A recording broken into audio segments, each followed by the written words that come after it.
എങ്കിലും ഇവിടെ വന്ന് എൻ്റെ ദൈവം എന്നെ തൊട്ട് സഹിക്കുന്നതെന്നേ മാത്രമേ എനിക്ക് പറയാനുള്ളൂ. ഒരു രക്ഷയില്ലാത്ത പോക്കായിരുന്നു ഇവിടെ വരുന്നത് വരെ. പ്രാർത്ഥനാലയം ഒരുക്കുന്ന മനുഷ്യരക്ഷാ ധ്യാനം.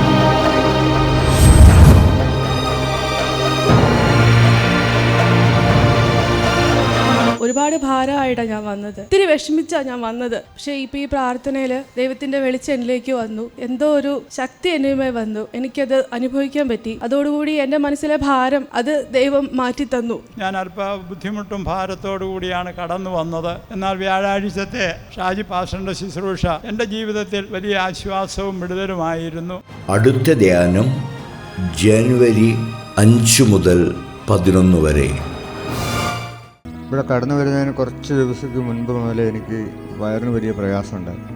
ഇവിടെ ഈ ശുശ്രൂഷ നടന്നുകൊണ്ടിരിക്കുമ്പോൾ തന്നെ, ഇവിടെ പ്രാർത്ഥിച്ചുകൊണ്ടിരിക്കുമ്പോൾ തന്നെ പാസ്റ്റർ പ്രാർത്ഥിക്കുമ്പോൾ എന്നിൽ നിന്ന് ഈ വയറിൻ്റെ ആ ഭാഗത്തു നിന്ന് എന്തോ വിട്ടുപോകുന്നതായിട്ടും ഒരു പ്രകാശം വയ്ക്കുന്നതായിട്ടും എനിക്ക് അനുഭവിക്കാൻ സാധിക്കും. ഞാനിവിടെ വന്നപ്പോൾ വലിയ ഭാരത്തോടു കൂടി വന്നു. ദൈവം എന്നെ തൊട്ട് സൗഖ്യവും വിടുതലും തന്നു. എനിക്കിവിടെ അനുഗ്രഹമായി. ദൈവം ഞാനിവിടെ വന്നതല്ല, ദൈവം എന്നെ ഇവിടെ കൊണ്ടുവന്നതാണ്. നിങ്ങളൊക്കെ വരുമ്പോൾ നിങ്ങൾക്ക് പോകാനൊരു വീടുണ്ട്, പക്ഷേ എനിക്ക് പോകാൻ നല്ലൊരു മാർഗ്ഗമില്ല. അപ്പോൾ ഇവിടെ നിങ്ങൾ വിട്ടു പോകുമ്പോൾ പോകാനൊരു സ്ഥലമില്ലല്ലോ ദൈവം എന്ന് പറഞ്ഞ് ഇങ്ങനെ പ്രാർത്ഥിച്ചുകൊണ്ടിരിക്കുമ്പോൾ ഇന്നൊരു 11 മണിയായപ്പോൾ എനിക്ക് കാക്കനാട് ഒരു ജോലി, ഒരു ഹോസ്റ്റലിൽ അത് നോക്കാനായിട്ടൊരു ജോലി ഇന്ന് 12 മണിക്ക് ശരിയായി. ഞാനിവിടെ വരുമ്പോഴും ഞാനൊരു സ്റ്റിക്കിലാണ് വരുന്നത്, എനിക്ക് നടക്കാൻ പറ്റത്തില്ല. എൻ്റെ കാലിൻ്റെ മുട്ടുകേറ്റ പൊട്ടി 2 വർഷമായിട്ട് 2 സർജറി കഴിഞ്ഞിരിക്കുകയായിരുന്നു. അപ്പോൾ ഇവിടെ ഇരുന്ന് അങ്ങനെ പ്രാർത്ഥിച്ച് അങ്ങനെ ആദ്യത്തെ ദിവസം 2-3 ദിവസമൊക്കെ സ്റ്റെപ്പ് കയറി ഇങ്ങനെ പിടിച്ചിറങ്ങി. ഇന്ന് ഞാൻ പിടിക്കാതിറങ്ങുന്നുണ്ട്. ദൈവം എന്നെ ഇവിടെ കൊണ്ടുവന്ന് സൗഖ്യം വചനം കേൾപ്പിച്ചു.